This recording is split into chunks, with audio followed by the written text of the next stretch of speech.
Welcome to All About Agatha, the podcast dedicated to reading and ranking every single mystery novel written by the Queen of Crime, Dame Agatha Christie. I am Kemper Donovan, and I am so excited to bring you my conversation today with author Jeffrey Round, who is a big Christie fan. We talked a lot of Christie, and I think you'll enjoy it. I also just wanted to thank everyone who I met while I was on my tour in the South, in the Southern United States. I had so much fun and I met so many of you, and I just want all of you to know how much I treasured each and every one of those interactions. Thank you so much for coming out to see me, and I can't wait to do more of those in the future. Before I get to the interview, I do, of course, have some spoiler warnings. The following titles are spoiled during my conversation with Jeffrey: At Bertram's Hotel, Crooked House, Curtain. Do not listen to this episode if you have not yet read Curtain. Five Little Pigs, Halloween Party, Ordeal by Innocence, and Sad Cypress. And with that, let's go straight to the interview.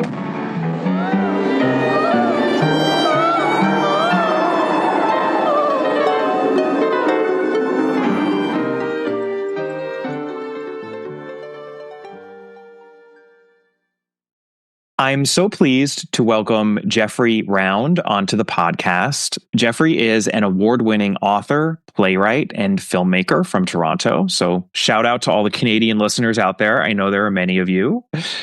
His previous books include the Dan Sharp Mysteries, the Bradford Fairfax Murder Mysteries, and the acclaimed war novel The Honey Locust. He co-founded the Naked Heart Festival, which is an LGBTQ festival of words, and his first Dan Sharp mystery won the Lambda Award for Best Gay Mystery, while two other books in that series have been shortlisted for the same prize. One among the many other mystery novels he's written is Endgame, which he describes as a reinvention of Agatha Christie's And Then There Were None. It resets the story in modern times on an island off the coast of Seattle, where a planned reunion of a disreputable punk rock band goes very awry. Love that. He directed The Mousetrap for 3 years of its record-breaking 27-year run at the Toronto Truck Theatre, so you can bet I'll be asking him about that. But the focus of our interview is his 17th novel, which is titled The Sulphur Springs Cure, and which came out a year ago in 2024. I'm just going to read out the description that's written on the handy-dandy promotional insert that I got with my book, because I think it does a great job of summarizing the story in a non-spoilery way. So here goes. 70 years have passed since 14-year-old Violet McPherson's treachery left one person dead and caused a dreadful scandal. Just before World War II, Violet and her parents visit the legendary Sulphur Springs Hotel. Famed for its curative waters, the spa attracts a diverse crowd, some desperate for a cure, others for more intangible things. During her time at the hotel, curious young Violet begins to suspect something devious is going on behind the luxury facade. It's not until she unwittingly becomes party to a murder that she realizes how desperate people really are. But it is never too late to make peace with your ghosts. At 84 years old, Violet travels back to the hotel, now in ruins, to recover clues to the forgotten murder. Her return brings back memories of her family, a much-missed girlhood friend, and of her own sexual awakening. But what happens when the past brings hurtful truths with it? I love that we have an investigation of a crime from the long ago past, an elderly female amateur sleuth, and a hotel that is not quite as it appears to be on the surface. Lots of Christie-ish vibes in this one for sure. I should mention that Jeffrey is a huge Christie fan, and at this point I should also probably stop talking and just welcome him onto the show. So welcome, Jeffrey. Kemper, thank you so much for that. I was so enjoying your précis of what I've done, and I realize you're more up to date on me than I actually am. So kudos for that. Yeah, thanks. It's great to be here. Of course, I love your show. I've been listening to it for some time. Are you coming up to year 10? Am I correct in saying that? Almost. So we're coming up to year 9. Actually, we're at about 8.5 years at this point. So started in 2016.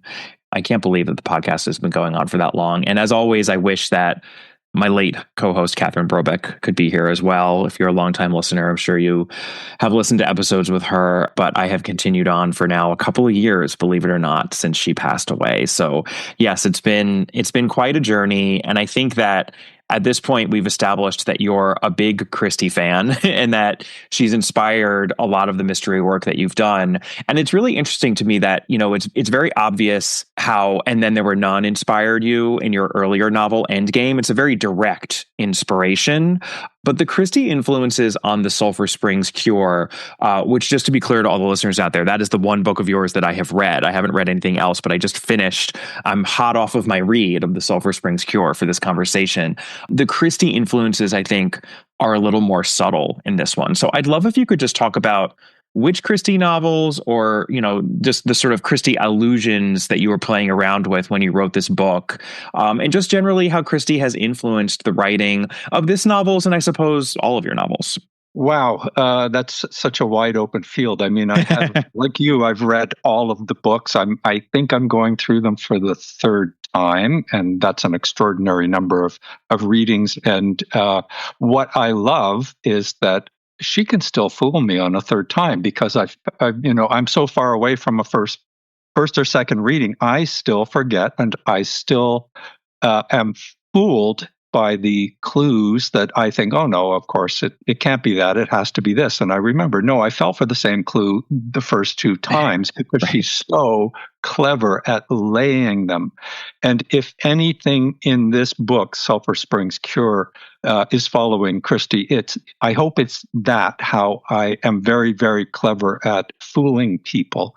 The characters to a certain degree, but she's not my character, Violet McPherson, at 14, but Violet McAdams at 84. She is not Jane Marple.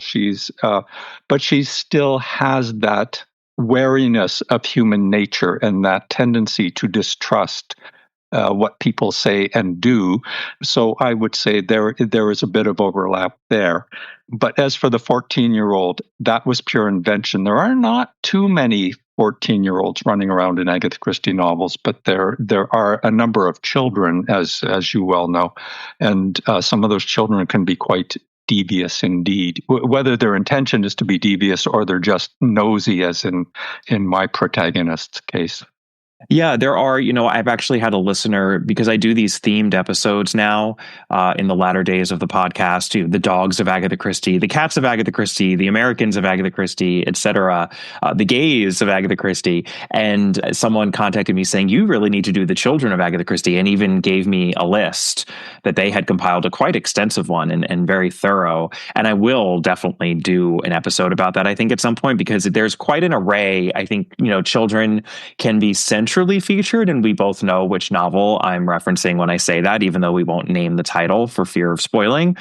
They can be very centrally featured in Christie's mysteries, and then they can be quite tangential, but also very entertaining. Sometimes she has children as red herrings, and there's actually a variety. There's quite a variety when you look at it, which is surprising, because I don't think that Christie is known for, or really even celebrated for, her depiction of children. And I'm not even saying that she should be. I think there are a lot of things that she should be celebrated for.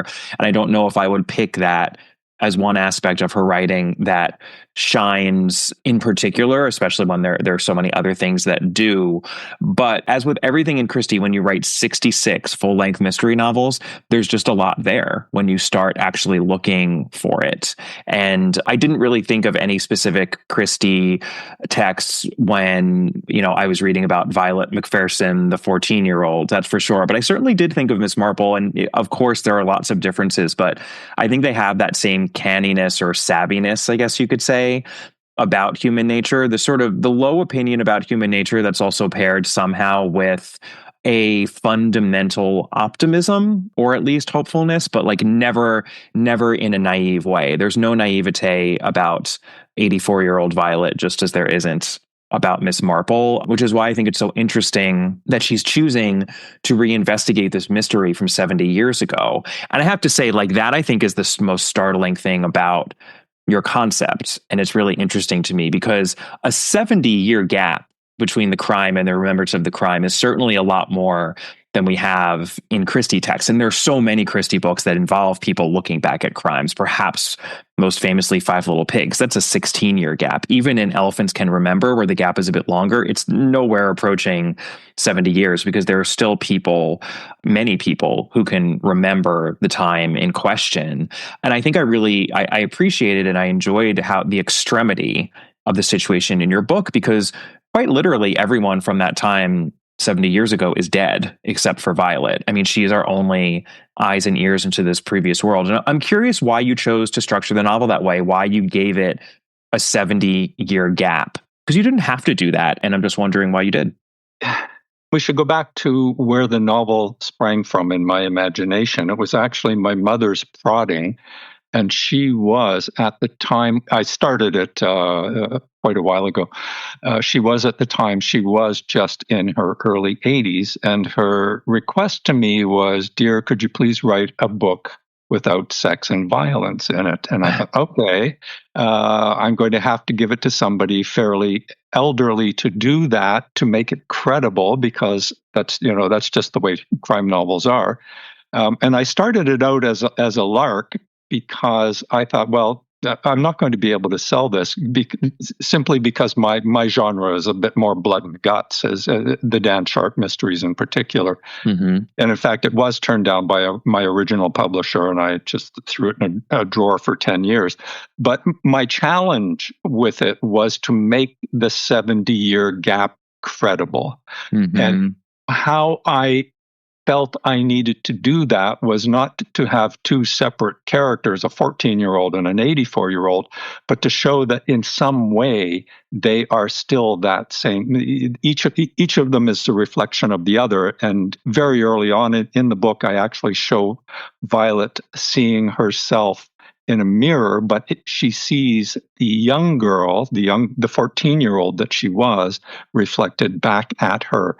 So I wanted to make that very clear, that we're talking about the same person who has the same values, and those values are the preservation of human life and the respect for human life. And that is what propels her after 70 years to say, I need to go back here and I need to look at what really happened, because I don't want to die with this on my conscience. Yeah, it's very moving. I found the 70-year gap to be moving because the idea that there are as many connections between someone at 14 and 84 as there are is both surprising but also believable. I mean, of course it is. When people age, they there are so many things about them that don't change, even though more or less everything on the outside is changing. And I think you're exploring a lot of that in this just gaping gap of years, to the point where, the hotel that she went to when she was 14 is now literally a ruins. I mean, the building basically no longer exists. She can find like little bits and pieces of masonry or rock or whatever, but it's really no longer there. And it's just interesting to imagine, well, this is, she in a way is not a living ruin, but like all of the time that has destroyed that building has also, of course, taken place for her. And it's just really interesting to think about in a way that I think you don't get if you only had, say, a 16-year gap and you're kind of interviewing the same people. It's a different sort of an exercise. And it actually made me think, funnily enough, of Poirot, despite all of the, more obvious, or I guess more surface Miss Marple allusions that you could make, just because he is so big on the pursuit of truth. Right. And the pursuit of truth simply because the truth needs to be aired and, people deserve to know what actually happened. And this is, for her, a very internal kind of a quest where it's like, I need to get to the bottom of this for me, because I know that I'm near the end of my life. And this is something that has essentially always haunted me. And it's really important to me to know precisely what happened in this hotel when I was 14 years old.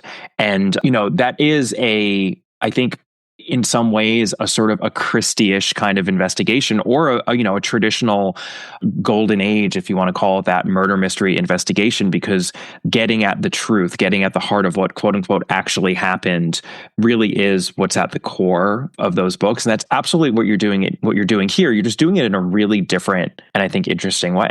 Thank you. That's very perceptive, what you said about the ruins of a human being, if we can call it that. And I think the polite word would be to say she is a record of those times rather than a ruin of those times. And she would probably smack me on the head for saying ruins, but also with the hotel in question, I should tell people it is a real place. The Sulphur Springs place is near Dundas, Ontario. And I went there without having heard anything about it. A friend just said, "Hey, let's go have a nice afternoon at this place. It sounds pretty cool. Let's go there." And as I was walking around this estate, the estate is kept up. It's the buildings that have mostly fallen down, except for one. There's a guardhouse. It's still in pretty good shape. And the Sulphur Springs fountain is still there. I was astounded. This is all back from the second half of the 19th century. So we're talking late 1800s when this place was created.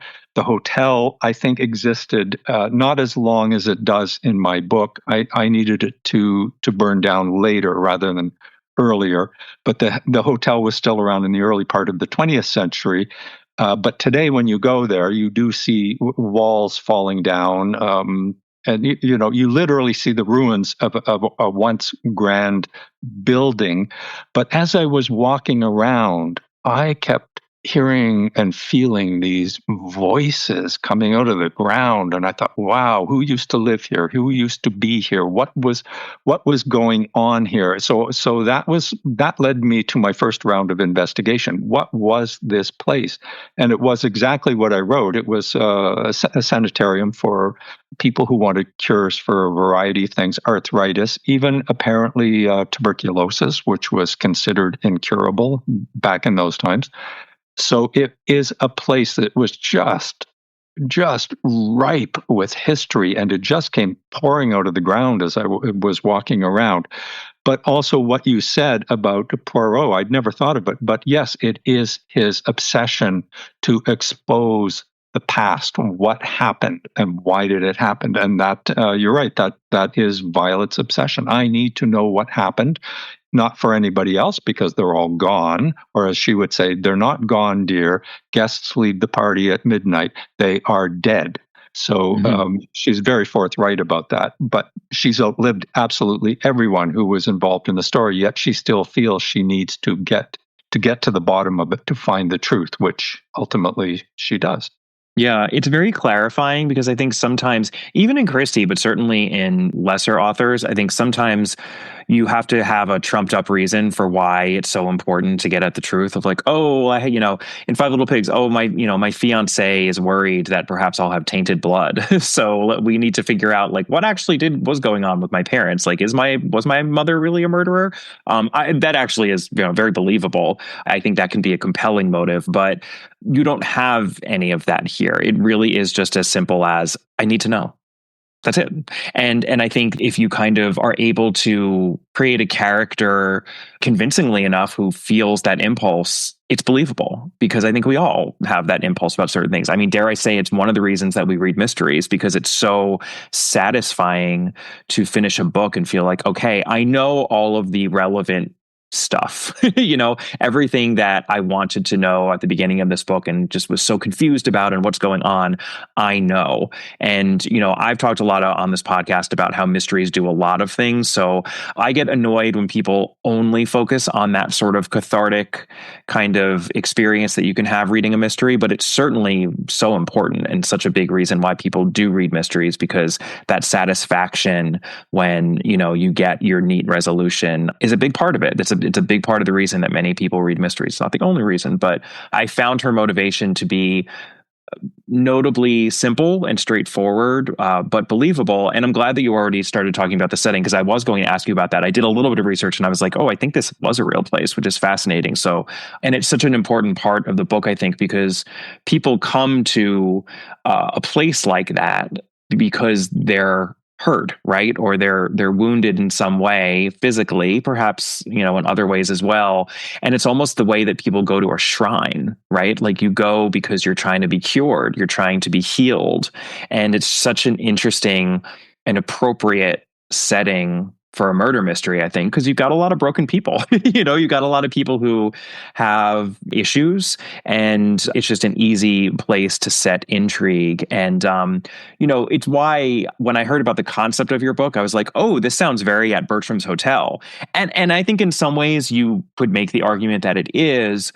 Tonally, though, it's very different. And it's a very different sort of a hotel. The way in which things are not as they appear to be, I think, is not quite as arch, perhaps, as they are in At Bertram's Hotel. But I'm wondering if you ever thought about that novel, since it is a Miss Marple set at a hotel where there's a lot of intrigue and deception. If you ever thought about that novel while you were writing this one. You brought it up to me when we had first discussed being a guest on the podcast. I thought, oh, I guess I better go back and read it because it had been. I checked I always date my books at the back. It had been about 12 years since I read it, so it wasn't very much in my mind. Though it may have been to a certain extent when I was first formulating the idea for the book. As I said, it sat in a drawer for 10 years till I reshaped it. We can talk about that if you're interested in that.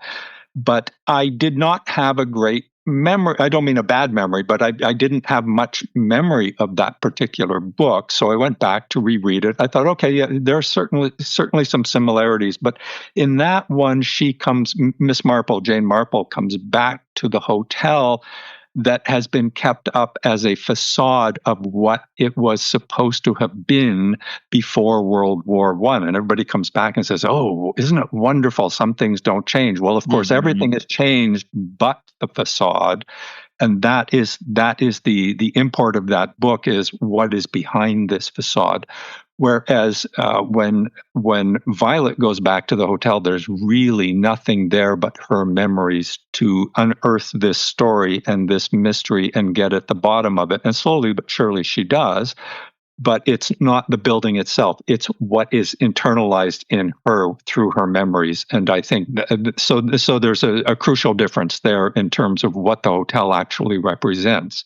Is it something from the past that is fake and no longer exists? Or is it something from the past that was once glorious and also no longer exists, even in a physical form? But Bertram's Hotel certainly does still exist in a physical form, and the atmosphere in that hotel is just glorious.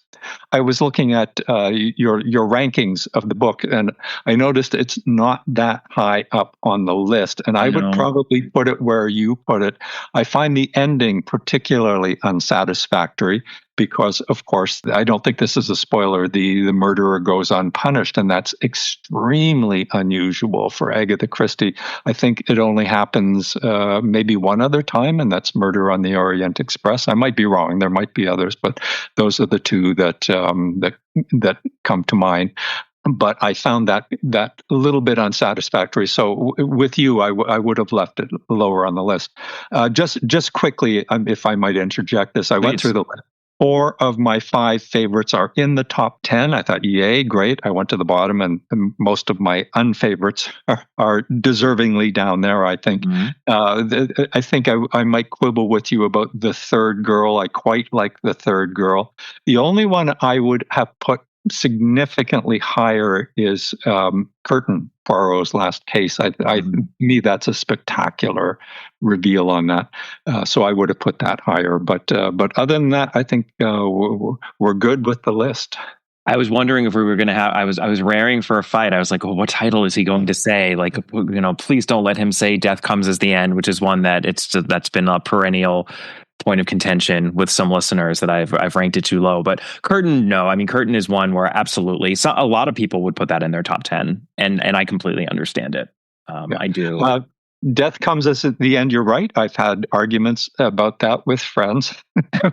who insist that despite the gaudy Halloween-ish costuming in the, I don't know, what is it, 10th century BC or whatever it is, I don't remember what it is, it's a spectacular mystery. And I thought, no, I think the setting and the strange names and everything just kind of drags it down so much that I don't really enjoy the plot that much. It works, I'll give it that, but by the time I get there, I just go, I don't really care. Yeah, I've learned historical fiction just really, people I think encounter it and kind of process it in very different ways. I was honest about this when Catherine and I were covering it. I'm not a huge historical mystery or just historical fiction overall. It's not my thing. I have enjoyed a few titles, but it's not something that I'm particularly well read in. So that could be a little bit on me, but I agree. I mean, the ancient setting did not add to the mystery for me. I think the mystery itself also has some issues. So it's just not one of those books. It's just not my favorite, but I am going to revisit it at some point this year. I already revisited The Secret of Chimneys because that was another one and it bumped up like 3 spots or something. So maybe I'm open to bumping it up a little bit, but it's not like it's going to break, the top half or anything like that. No.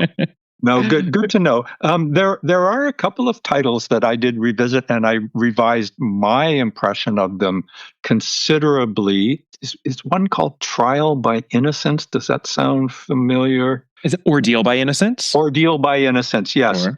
I really did not like that the first time I read it because I just thought you've got this sappy protagonist who says, "Oh yeah, just put me to jail. I didn't do anything bad, but I'm just giving up and I don't even want to fight." And I just thought, well, I can't go on this journey with you. But then I went back to it more recently, I think about a year ago, and I thought, oh no, I have found a considerable degree of empathy for her, and I understand better why she takes the position she takes. Oh wait, then that's not Ordeal by Innocence, because Ordeal by Innocence, our protagonist is someone who realizes that a man who was convicted of a crime couldn't have done it, that he was sort of an alibi. So he kind of gets involved in a family crime. This is a female protagonist? Yes. And she's in jail. And Poirot agrees to take on this case reluctantly, thinking, well, she's confessed, she's in jail, what can I do, right? And of course, he does the spectacular turn. If it's not that... is it Sad Cypress? Sad Cypress, you got it. That's Sad it. Cypress, okay. I didn't see where that fell on your list, but I certainly didn't like it at first, and I liked it much better the second time. Oh, good. It's pretty high. It's pretty high on our list. I count that as one of the more Mary Westmacott-ish Christies, which is not an insult for me because I think the Mary Westmacotts are so misunderstood and not read nearly enough. But I think it's one where a lot of the character work that she's doing there is really, really interesting. And those are, I don't know, just the sort of, I talked about it recently on an episode. There's a love triangle there of sorts. I mean, there's a love triangle in practically every Christie book, but I think it has just such memorable characters and, the way that they interact between each other and among each other is just so interesting. So yeah, I love that one. And it's funny, when you said Ordeal by Innocence is actually a title that I remembered fondly. And then when I was rereading it for the podcast, I did not like it nearly as much as I thought I would. So that one is a little bit lower, which is why I said, I'm going to have to pick a fight with you. But no, I think we're pretty simpatico. Well, I was going to ask you later, but since we're talking about all these Christie titles, I'll just ask you now. Do you have a favorite? Christie? Absolutely. And it's in your top 10. I was thrilled to see it. It is Crooked House. Ah. I think it is her most diabolical book. And we won't talk about why, but that's how I see it. If you'd like to talk about why, by the way, I give spoiler warnings at the very top of every episode. So if you have specific comments that you'd like to make about Crooked House, that's okay. I won't do anything that spoils the mystery. I prefer not to do that, especially in a podcast. If I'm enjoying a podcast, I don't want to have to blip over something. But I like how, and I think this was intentional, but historically I might be proved wrong. I think that the Greek tycoon in the book, the grandfather, is a parody of Aristotle Onassis. Mm-hmm. Yeah, which it's so interesting that you say that because I don't think I ever made that connection when we were covering Crooked House, but that is clearly a figure that loomed a little bit in Christie's mind because she makes a pretty direct reference to Aristotle Onassis and Jackie Onassis, formerly Kennedy, at the end of Halloween Party at about this, this beautiful island garden that he bought for her with his riches. And it's definitely someone she was aware of. So my only question is, it was such an earlier title. Crooked House, not that much earlier, I guess. I mean, it was 50s, I think 52, 53. Am I correct? I thought it was actually in the toward the end. I have 1948 in my head for some reason, but let's see. 1949. Crooked House is 1949. But I mean, I'm sure Aristotle Onassis was around in 1949, right? And already probably making some waves. So yeah, it's an unusual Christie. I always think of it as it's not quite as nihilistic and despairing as And Then There Were None, which of course is one of her very best, but it's a very sparely written and sort of disturbing read. Crooked House. It's not a Christie that feels like a lot of her others. I love that about it, but there are some people that don't like that about Crooked House. They don't enjoy it, but I do, because I love when Christie goes dark, and boy, does she go dark in that novel. She's more than capable of it. On that note, we were talking earlier about the reasons people would read Agatha Christie. For me, there's a consolation there of knowing that you're in a universe that almost always has don't want to say a happy ending, but an agreeable ending to a certain degree. Mm-hmm. It's not that, as we said, it's not that the villains are always punished. Occasionally they are let off for one reason or another. But you get this feeling that even when that happens, somebody cares. Whether it's Poirot or Marple or Christie herself, you just feel like, oh no, I'm in good hands. This is the kind of person I would lay my troubles at their feet, because they're going to give me a sympathetic listen. And that's really for me, that's one of the primary reasons of going into the Christie universe.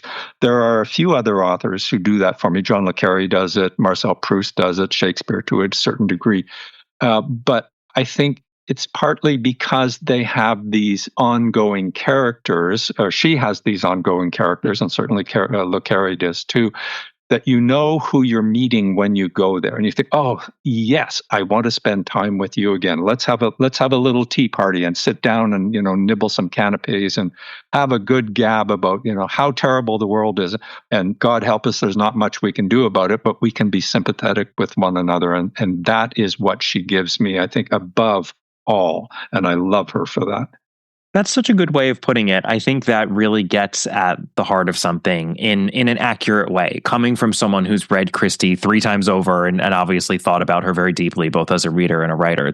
I really appreciate that, because I think you're right. And honestly, I mean, it really depends on how we interpret punishment, but there are so many. I'd say there's way more than 2. I mean, there's many Christies where the quote unquote resolution is not traditional, let's just say untraditional or even unpredictable, but we do always feel like there's an acknowledgement, right? There's some, in Five Little Pigs, which is our top ranked novel, is one of the perfect ones where the person who did it, the murderer at the end of Five Little Pigs, goes away scot-free, but we feel like that person is suffering under the weight of what that person did. And it is, the way that she portrays it in those final pages is so powerful and so just brilliantly done, and just so much more interestingly done than I think the superficial gloss that mysteries often get, where it's like, yeah, the bad guy gets arrested, or the bad guy gets his comeuppance. It's like, yes, that's true, but there are so many interesting ways to do it.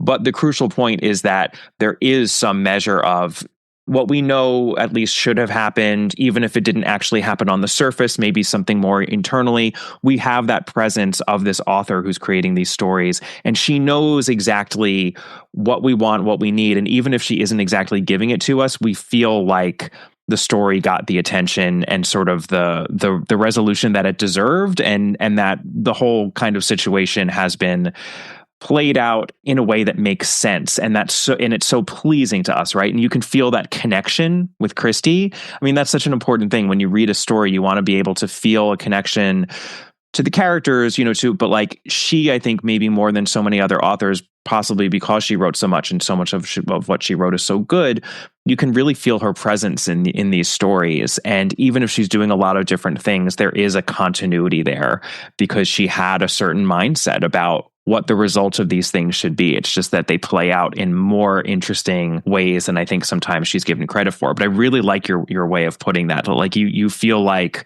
you could sit down with Christie and talk about these issues and be on the same page with her, or at least, have a satisfying conversation. That's a really good way of putting it. No one's ever put it quite that way. Oh, well, I didn't realize that. I'm glad to hear. After almost 9 years. So there you go.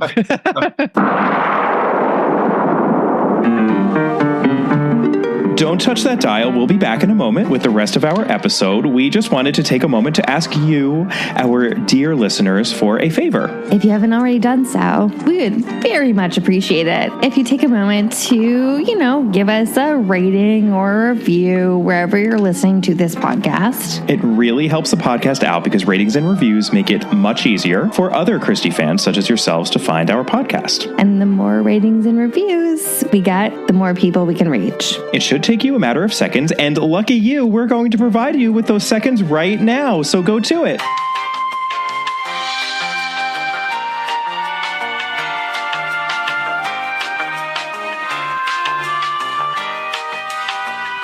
Thank you so much. And now, back to our regularly scheduled programming.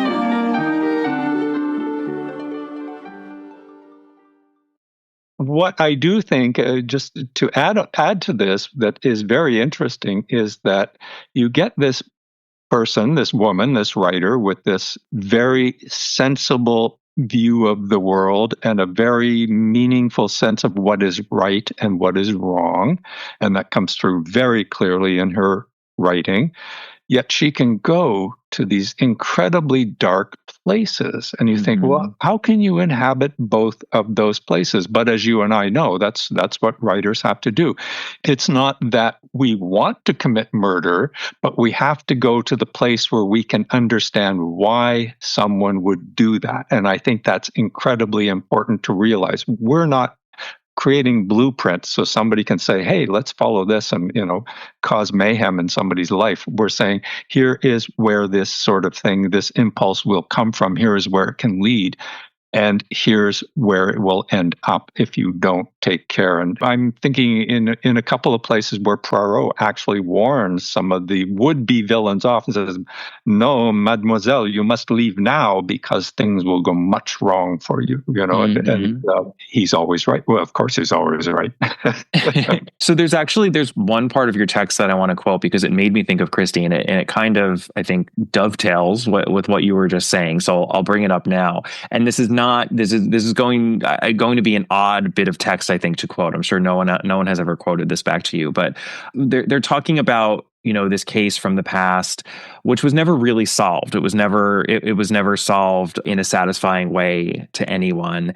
But there were people or entities who were suspected. And one of the major ones was, oh, well, maybe it was just a tramp. And this is something that comes up, especially in earlier Christie, the sort of, the specter of, well, there are all these tramps around and maybe that could be who did it. And it never is. And I think it's really important that it never is. And you have a really great quote about that, which is this. It's the sort of thing people used to believe in cases like this. Pah! When you can't figure something out, blame it on strangers. Gypsies, tramps, and thieves, as the song says. Almost everyone will believe you. And if they're foreign strangers, even better, since we all know foreigners can't be trusted. And that's Violet in the present day talking. And she's making a point there that I think is a point Christie makes a lot, even though she's someone, and, Catherine and I never shied away from this when we were covering her books. There's certain elements of her books that are, we called them depictions stuck in their time. And there are certain aspects sometimes of Christie's text that can come across to our perspective now as xenophobic. And yet, because Christie contains multitudes, I think there really is a consistent aspect to her books of we can't just mistrust people because they're not like us. That's sort of the stupid thing to do. Poirot himself benefits from that and knowingly makes himself more foreign when he wants to be discounted, when he wants to disappear, and he wants people to tell him things that he's going to use. He does that time and time again. Even Miss Marple, she's very much part of her upstanding community, but she's a quote unquote surplus woman, one of these women, post World War I who never got married, and she doesn't have a nuclear family of her own, and in some ways she's also on the outside of things, and she can speak to the help a little bit more easily or whatever. It's this sort of the idea of being on the margins, and it struck me as a very Christie-ish kind of a sentiment in your book. And I'm not even sure what I'm really asking you, because I my guess would be that you weren't thinking of Christie when you wrote that, because I think it's something that just becomes ingrained in you as a mystery writer who's read a lot of mysteries. But I kind of just wanted to acknowledge that I really appreciated that moment, and it struck me as sort of just a small little Christie-ish thing that I raised an eyebrow to in a good way as I was reading, and it just added to my enjoyment.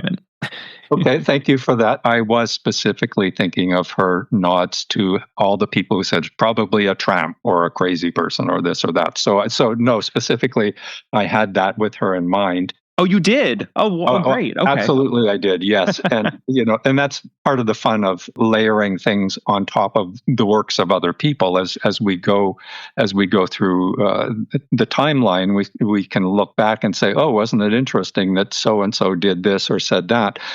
With regards to this issue of what is of our time, I mean, all of us writing now are laying the footprints for our time. That 10, absolutely. 15, 100 years from now, people may go and think, what were they thinking? Mm-hmm. So that possibility always stays in my mind. The one thing I notice about Christie, you're quite right. I mean, is she xenophobic? Well, her greatest creation is, or one of her two greatest creations is a foreigner, right? And she very often defends him in the books. So she was extremely aware of xenophobia, and I think it was as we know, it was far more commonplace back in the times when she was writing, and it was less often to be challenged, I think, publicly.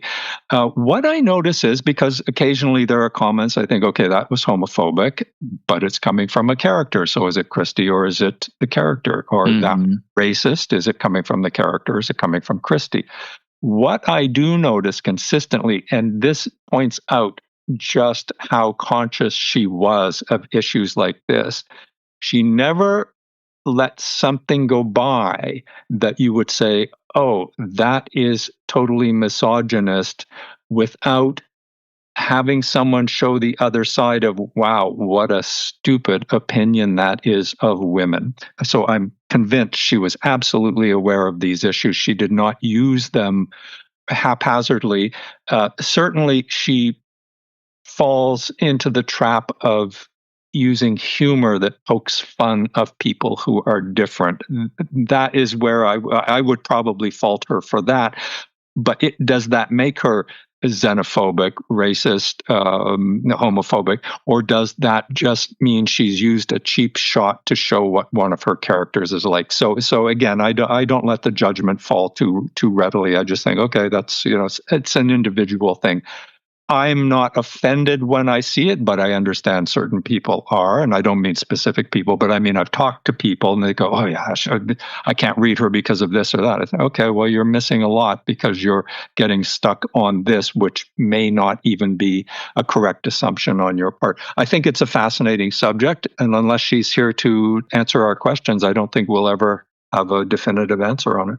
Yeah. And one that I think, and I can tell you approach it the same way, to be approached with a ton of humility, because we're, every person who encounters a text is doing so as a single snapshot in time, and our experience ages just as quickly as the text itself ages. And I mean, what it really speaks to is the incredible staying power of Christie's text. We should be so lucky, both as writers, that someone 100 years from now is poring over a text to the point where they're thinking, is this a little offensive? Should I mean, that you've won. You created something of lasting importance if people are doing that. So it's probably the highest compliment, even though I know that she would not have experienced it that way. I don't think she would have, but it's amazing that we're still here in 2025 and reading Christie as closely, if not more closely,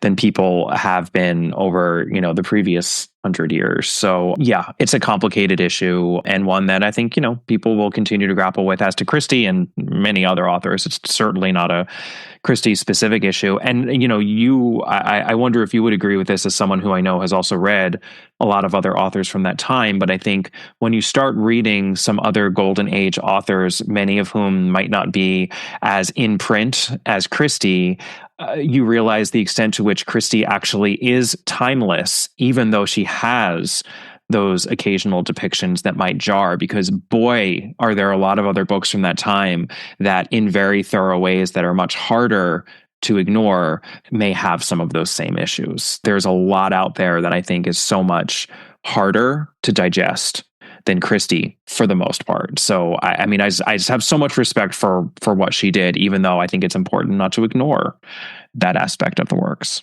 Absolutely. I think it puts a shadow on your perspective if you do ignore those things. I think we have to talk about them and confront them, and each of us take them in our stride as individual readers. I think on this issue, what I find is a lot of writers are specifically trying to reflect the issues of their day. And for me, that is often what dates a book. Now, it doesn't mean that a book cannot survive. If you think of The Maltese Falcon as very much of its period, but it just, for me, it's almost a century old now, and I just think it's as good as anything that I'm reading now. Outside the genre, I read not that long ago The Hunchback of Notre Dame, and I thought, oh my God, this Victor Hugo, his perspectives are perspectives that I can relate to today. So it's not just, time-wise, it's a period piece, but it's not just a period piece, because we're connecting with emotions and things that matter, whether we're talking about, a revolution that took place 200 or 300 years ago, or whether we're talking about things that are happening on the world stage today. You can see the people reacting in a way that you go, oh, that matters. It matters to those characters. And therefore, if I'm taking the journey with those characters, it matters very much to me as well. He's one of the ones that I would say just leaps across centuries to do that. Yeah, I think that's an important distinction. Just switching gears for a second, I would love to talk to you a little bit about what it was like directing a professional production of The Mousetrap for 3 years. That's a long time. I'm assuming, did you come into the production at the point at which it was already set up and it had been running for some years, or how did that come about? I think I came into it around the 20th year or something that. Maybe, pretty much around that. And so you would think, okay, everything's set. But of course, every director has his or her or their own vision of what it's going to be. Now, I was not given leeway. I couldn't, suddenly dress all the characters in hockey uniforms and say, "Hey, let's do a revision of it this way." I wasn't allowed to do that. I had to keep it a period piece. As much as you might have wanted to in Canada, I know that a hockey version of The Mousetrap probably would have gone down pretty well, right? It might have, yeah. So I did get a repository of the work of other directors and other actors. In fact, there was one actor, if I can remember his name, he created a world record, I think, for the longest running performance in any role, Garnet Truax. So I inherited not only the show, but also an actor who had been there from the very beginning. And he was a little bit hard to change, believe me. But we all have our vision. We all have our senses of humor.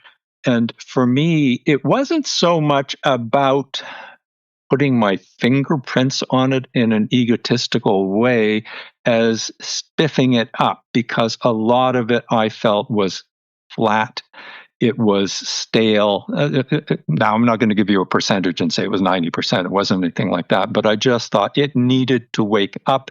It needed to be lively. It was still selling out 2 or 3 nights a week. That was great. So if I had done anything drastic, I might have, ended the Mousetrap earlier than it actually ended. So I didn't want to be the person who did that either.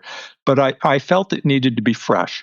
And I would talk to people. Now, keep in mind, I came into it as a sound and light director. So I was the person doing the technical operations. So I would be there every night and watch audience reactions and listen to people at intermission and talk to them afterwards. I said, "What did you like? Oh, you really like that character?" And I would get their impressions.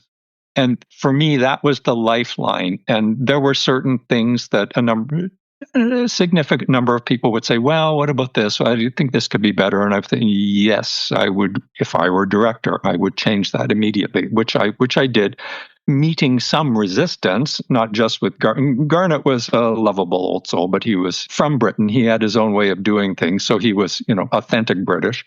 And he had just been there so long, it was just hard to get him to change. So what I would have to do would be to change the people around him, their responses to his lines, or the way they would deliver a line to him that would make him suddenly. I'd see his eyes opening and go, "That's different. Okay, I have to rethink that before I answer."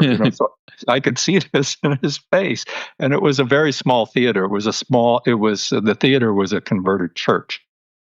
So it was a very small space, and I could see things quite close up. I enjoyed it very much, my time there.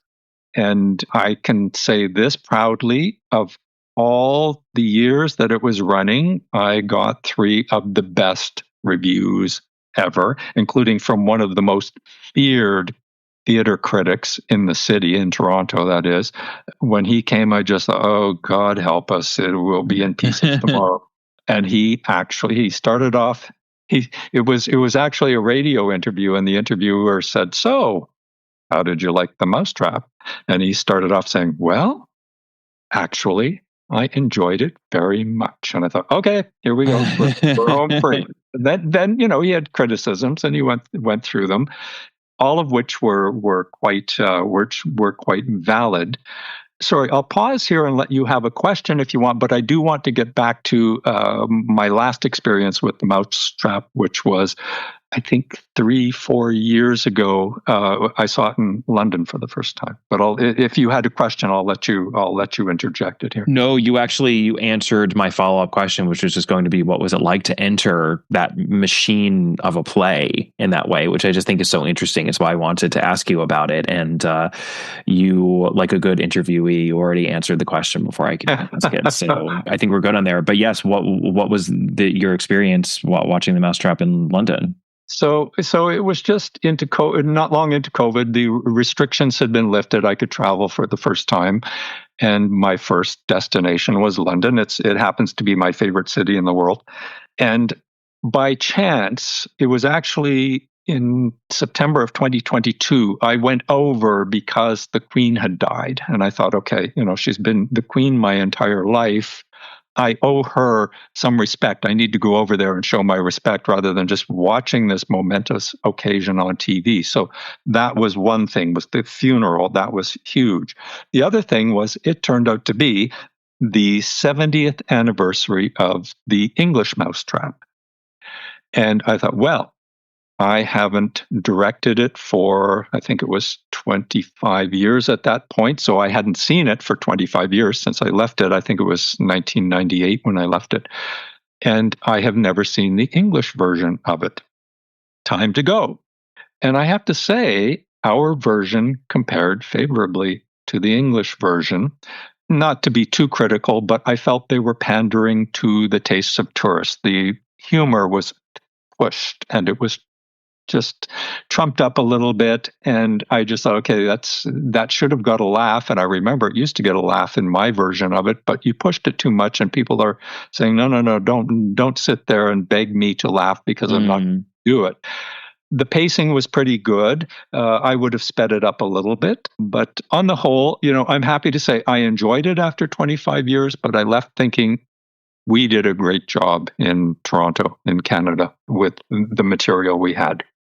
Well, what I love is that it had a record run in Toronto as well. I mean, I know it wasn't quite the record run that it continues to have, because we're not going to count the COVID interregnum that it continues to have in London. But I mean, what was it again? It was 27 years, I think that it was at the Toronto Theatre. 26 and 3/4, something like that. I mean, that's amazing. That just, it speaks to the power. I mean, the play is just obviously a play that, for whatever reason, I had a 4-hour Mousetrap episode on the podcast, really exploring what is it about the Mousetrap that has, caused it to be the phenomenon that it is. And I think there are a lot of different potential reasons, and we'll never know exactly why, but it's just interesting to me. I never knew that it had such a long run in Toronto, in addition to obviously what it's still doing in London. Well, I have a question that I think will probably be a little bit of a torturous question for you, but it's one that I force on every guest on this podcast. I make everyone choose. You have a gun to your head: Poirot or Marple. Oh, that's so mean. Wow. Let me talk about it for a bit, because for the longest, talk it out. for a very long time, I would have said Poirot, hands down. I like his forthrightness. I like how self-righteous he is. Not that I want to be self-righteous, but in his position, I would want him to be self-righteous. And in that way, he's the opposite of Miss Marple, who just, she dithers along and says, well, dear, I don't know about you, but I might look at it like this. She's always helping she's the underdog, helping everybody else solve their crimes. Mm-hmm. I'm currently rereading 450 from Paddington. And I just love her ephemeralness and how she wafts in and out of things and just barely suggests, oh, we might want to think about this, and you might not be deep enough in your consideration of that. You might want to go a little bit deeper. So possibly, since having written Sulphur Springs Cure and having lived with an older female protagonist for so long, I think I'm going over to the Marple camp. Now, it's not fair, because we have, I think, about 36 Poirot titles and only 13 Marple titles, so it's hard to weigh them. But lately, I'm thinking, if I want to spend time drinking tea with somebody, it's going to be Aunt Jane. So there you go. There's my answer. Wonderful. Yeah, I'm sure you're counting a couple of the short story collections and whatnot, but I think we have 33 of at least the full length novels for Poirot and only 12 for Miss Marple. So it's almost, it's like a third. I agree. I mean, I just wish there was more Miss Marple, but I fully support that. As all the listeners out there know, I'm a Marpleite myself. And I love the way that you described her ephemeral nature, because I think that's so true. And I don't know where I was reading about this or listening perhaps to another podcast about this, but someone was making the point recently how, of course, we have Curtain and Sleeping Murder, which are our last two official Christie novels. But, as we all know, she wrote them years earlier. And the last actual Poirot and Miss Marple novels that she wrote are Elephants Can Remember and Nemesis. And Elephants Can Remember, I mean, thank goodness that she banked Curtain, because Curtain is such a fitting, I know I'm preaching to the choir here. You would put it in your top 10. I mean, Curtain is such a fitting end to Poirot, but it's a finite end. I mean, he dies, right? And that almost has to be what happens. It feels, that novel, as upsetting as it is, also feels right, which I think is part of why it's as powerful and upsetting as it is. But what's so lovely about Miss Marple, and I think this sometimes gets lost because Sleeping Murder is technically the last published of the Marple novels, and it's not, it's a middle novel. It's in the middle of her career. It's really not meant to be the last one. Nemesis actually has this lovely ending for Miss Marple, and she really just fades into the ether, and she sort of, it's this moment where she's speaking with these very incidental characters, and they have this image of a young girl at a garden party who is just very happy and sort of like full of lightness and frivolity, and for a second she sort of inhabits that youthful person, and then she just goes away, and she sort of goes on to live another day. And that's very fitting for Miss Marple. And there's always been something kind of almost ethereal about her. She's compared to the Furies and the divinities and, Nemesis and all of that. So it's just this lovely ending we get. And I think that is a key aspect to what's so special about her, that ephemerality that we get in those books and it's such a common complaint that people have, including me, as I'm rereading Miss Marple novels. I'm like, God, Miss Marple is hardly ever in this novel, even though it's a Miss Marple novel, but that's just her way. That is part of who she is. And there's a little bit of a gendered thing going on there, but yeah, it's really part of what makes Miss Marple special. So thank you for getting at that. Well, I totally agree. I have always thought that Nemesis should have been the last Marple, and it's because it's a weightier book, and I felt like that is how we would want to leave her. Even though she is this very slight character, the book itself is weighty. And very often in Miss Marple, I find it's not what she says or does so much as what people say about what she says and does. That's where you read more of her personality. And because she is very carefully editing what she says and does, but the effect on people is often huge, especially the lawmakers and the lawbreakers, of course. Let's not forget them. As for Poirot and Curtin, it is one of my favorites. And since you've given away that Poirot dies at the end of it, I just want to say this: in the 40s, when she wrote it, I think it was in the middle of the war, I'm not sure, she ended up really despising her character. I think you probably know this. She disliked Poirot. She thought he was just a know-it-all and a busybody, and she was sick and tired of putting him in books. And I think that's why she killed him off. So she wanted to get rid of him. She thought, okay, I guess better leave this for the end of the series, because I might have a while to go and some more books to write him into. Even though I'm reluctant at this point, I better not kill off my main character, as Sir Arthur Conan Doyle did with Sherlock Holmes at one point. And I don't know if you know or if readers know, he was actually attacked in the streets by fans for having killed Sherlock Holmes. So that's why he reinstated him in whatever came after the Reichenbach Falls. He felt like he needed to keep this character going again, probably for his own safety. For me, that's extraordinary that people would relate to a character that much, but in fact, we do. Marple lives, Poirot lives, Sherlock Holmes. These are characters that we can imagine being alive. And let me just add this. My first encounter with mysteries was the Hardy Boys. I'm sure you remember them. Oh, yeah. And Nancy Drew. But at the age of 10, I had read all of the existing Hardy Boy books. I was a fanatic. I was convinced that they were real people.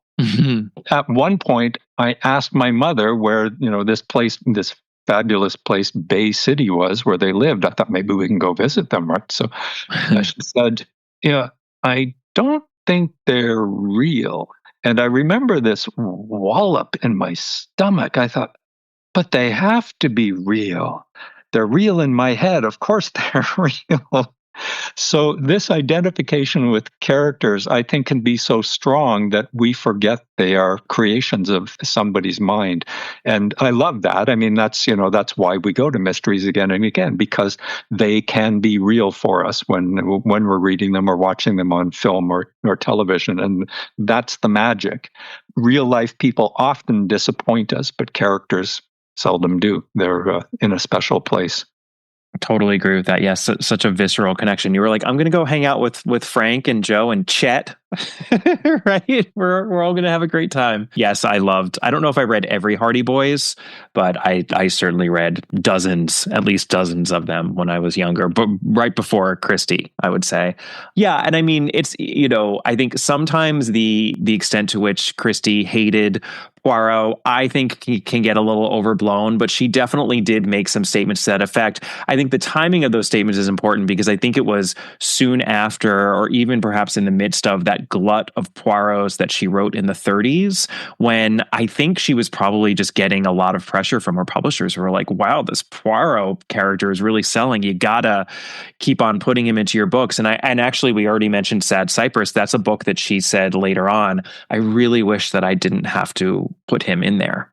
I really wish that I could have written that as a standalone. And I actually think there are other Poirot novels where his presence is a little more awkward than Sad Cypress. I don't mind his presence in that book so much, but I almost think that Miss Marple was a way to negotiate that problem, because she was at least able to get a little bit of relief. She created another iconic detective character, right? And then she was able to spend a little time with her. It didn't have to be all Poirot all the time. And then she was able to put Ariadne Oliver in a lot of those books. I think she figured it out. I like to think that by the end of her career, she had made her peace with Monsieur Poirot. But I think that's also just because I feel so affectionately toward him, even though it's not a contest for me. I definitely fall on the side of Miss Marple. But yeah, it's, we had this debate, Catherine and I, and I've talked about this before, but I can be a little pedantic. And because we had started going through the novels in publication order, I was insistent that we had to end with Sleeping Murder because it was the last one published and Curtain was second to last.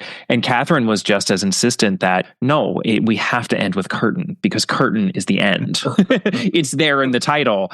And I was like, no. And we really were like, we had not come to any sort of an agreement or resolution of the issue. And that was, unfortunately, she passed away when we still had 6 books to go. And I just decided right away, I was like, well, if I'm going to do this, it's not fair for me to just do it my way because she's not here now to defend her position. So I'm going to have to give it to her and we're going to have to do Curtain last. And my God, am I so glad we did that book last, because it's it's a very, I covered it with Catherine's mother, who did such a great job with me as co-host for that book, but it was such an appropriate book for the end. And Sleeping Murder, at this point, I would recommend that people read Sleeping Murder in the middle of as they're going through the Miss Marple books and end on Nemesis. Like, there's no reason to end on Sleeping Murder, but there's every reason to end on Curtain. So. Absolutely. Well, I am both of you, wanting to do everything just strictly in order and saying, yeah, but what about this? What about that? Putting some favorites ahead of considerations. So yeah, I sympathize with both of you. I wanted to go back to what you said about, I forgot about Ariadne Oliver. I found her in some of and I do agree, Miss Marple was the relief from Poirot. It's quite clear she was given birth at a miraculous time when she was when Christie was going downhill with Poirot, not writing wise, but in terms of her view of Poirot, she was going downhill and thinking, I think I need a way out here. And how extraordinary that she created 2 of the most lasting characters of all time. But I had forgot about Ariadne Oliver, who may not get quite as much credit as she deserves. She's a bumbler and she's a ditherer and she talks too much and she drives people crazy and she always misses the point. But she's an extraordinary comic figure on the level of something like John Falstaff in Shakespeare. And I think in the books, I did not appreciate her at first. I just thought, oh, here comes this tiresome character again. And she's just so dumb. She's not dumb. She's scattered, but in a different way, though, from Jane Marple. But I think what made me appreciate her, it went from like 10% appreciation to 100%. When I saw one of the BBC Poirots with Zoe Wanamaker portraying Ariadne Oliver, and the character was indelible. I could not get that character out of my mind, and the silliness, but also the drive that she had to be on the spot, to know what was happening, and to help, even if she was helping in a negative way. She'd say something ridiculous, and Poirot would go, "Oh, that gives me an idea, but I'm going in the other direction." Right? So she was a foil for Poirot. Absolutely, yeah. No, yeah, Zoe Wanamaker on the ITV Agatha Christie's Poirot, right, with starring David Suchet. Yes, they play so well off of each other. I think it gives new appreciation for the way that they do that in the books as well. And they really do, especially in some of those later ones. I mean, Ariadne Oliver is one of the best parts of Elephants Can Remember, actually, a very flawed late Poirot, but the latest. But yeah, I mean, I think her presence is very much appreciated there. I have to ask you, Jeffrey, because you're someone who's always seems to be working on so many different things. What do you have going on next? What is next for you? And is Christie at all even just in the ether as to what you might be working on? Well, first off, I have to thank you for this. This is my curtain for Violet. Thank you for this wonderful opportunity and this great conversation. My 18th book came out yesterday. Oh my gosh. I have to get going on that. So I have to pull the curtain down on Sulphur Springs and get going on this next book, The English Tutor, it's not really a mystery, but it starts off as a mystery because somebody's talking about somebody who said, yeah, he always said I'd kill him, and here he is dead. But it's more of how shall I describe it? It's a social cultural romance, but a very dark one. I don't want to direct anybody there thinking it's a rom-com. I'm happy to write rom-coms, if anything, come to me, and I love yours. But it's a dark romance. It's about an English tutor who takes on a young Libyan war refugee. And this is a gay novel, by the way, and ends up having a relationship with this younger man who is quite traumatized by the war and trying to help him resettle in Toronto and in Canada, thinking, I have all the answers. I know everything that's going on. I understand. Here's what you need to know about life in Toronto, and makes a mess of it, basically. So that's what I'm doing next. Fantastic. I love that. And you have such a varied output, I think, which is great to see, because I think the lines that we have to draw around genres sometimes, I understand why they're drawn. It's for marketing purposes. And, people want to, if they've read one mystery, they want to be able to read other mysteries or just at least know what they're in for. So the categorization helps, but it's also nice to see someone who's, I think, excelling at writing lots of different kinds of stories. And, and I'll just bring in Christie again, as I always do. I mean, that's one of my favorite things about her, is that there's a wider range to the kinds of stories and the kinds of situations that she's examining in those mysteries than you would think. And I think you can say that about most writers, because writers are people, and people want to explore lots of different aspects of the human condition. So I just love that you've managed to do that. I think that's really cool. I can't wait to see what you're going to at least have to get to 20. I mean, you're so close. And hopefully far, far beyond that. And yeah, I'll be watching and reading. Okay, well, I promise when I hit 20, you will be the first to know, or among the first. And I look forward to seeing your oeuvre grow. I think this is book 3. Loose Lips is book 3. Is that correct? Loose Lips is book 2 of this series. So I'll have book 3 will be out in a year. So in a little over a year. And who knows? And perhaps we'll continue on from there. So yes, well, lots of reading and writing in both our futures, it sounds like. Yes. What a great place to end. All right. Thank you so much, Jeffrey. Thank you. A great pleasure. Thank you again to Jeffrey Round. I have included a link to the Sulphur Springs Cure and to his website in the show notes. It's always a joy to commune with another Christie fanatic, to find another one out there in the ether. And I felt like we two really had a meeting of the minds. That was lovely. For my next episode, I am bringing you another themed All About Agatha episode. And this one is with a guest co-host who is not a published mystery author or published scholar of Agatha Christie. Her name is Helen Frank, and she is a longtime listener of All About Agatha, who wrote into me some time ago with a great idea for one of these themed episodes. She thought it was about time that someone tackled the secretaries of Agatha Christie. But Helen didn't just have a great idea. She backed up that great idea with a ton of work. She researched the secretaries of Agatha Christie to such an extent that I told her I couldn't possibly take the document that she had so generously sent to me and use it for myself. I said that she would have to come on to an episode as a guest co-host and discuss the Secretaries of Agatha Christie with me. So that is precisely what we are doing in 2 weeks' time, and I cannot wait. Get ready, folks. Sharpen your pencils, adjust your pince-nez, maybe spiff up your finger curls. So that is next time on All About Agatha. If you'd like more All About Agatha in your life, check out the podcast's Patreon page. I reviewed the new adaptation of Towards Zero from May's episode, and in June, I will be discussing A Daughter's a Daughter by Mary Westmacott. And in the meantime, you can always email me at allaboutthedame@gmail.com. And you can find the podcast on Instagram at allaboutagatha. I will be honest with you, listeners, I use Twitter/X so very little these days, even though there is still a live account. I am going to stop plugging it here in these outros that I do for the podcast. So the primary social media account that I'm using for the podcast is that Instagram account at All About Agatha. I also haven't been doing a ton of Facebook, so I'm going to stop plugging my author Facebook account as well. I will say that you could always visit my author website, kemperdonovan.com. There is a link in the show notes. And I will always provide links for the purchase of my first 2 mysteries in the Ghostwriter Mysteries series, The Busybody and Loose Lips. More to come on that front. I've got a 3rd Ghostwriter novel coming out next summer. And as I always do, I will encourage you to leave a rating and or a review wherever you are listening to this podcast. They still help. They are still meaningful and very much appreciated by me. All right. See you next time.